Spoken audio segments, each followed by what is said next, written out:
അത്തിക്കായ് പഴുക്കുമ്പോൾ കാക്കയ്ക്ക് വായ്പുണ്ണ് എന്ന് കേട്ടിട്ടുണ്ടല്ലോ. പക്ഷേ അങ്ങനെയൊരവസ്ഥ കാണാത്തവർ ആരേലും ഉണ്ടോ? ഉണ്ടെങ്കിൽ നമ്മുടെ രാഹുൽ ഈശ്വറിനെ നോക്കിയാൽ മതി.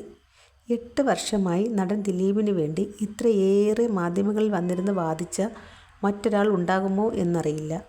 എന്താ ആവേശം, എന്താ ഒരു കോൺഫിഡൻസ്! ഒരു പക്ഷേ അദ്ദേഹത്തിൻ്റെ വിഖ്യാത 10 സെക്കൻഡിൻ്റെ പിറവി പോലും ആ കേസിൻ്റെ നാൾവഴിയിൽ ഉണ്ടായതായിരിക്കാം.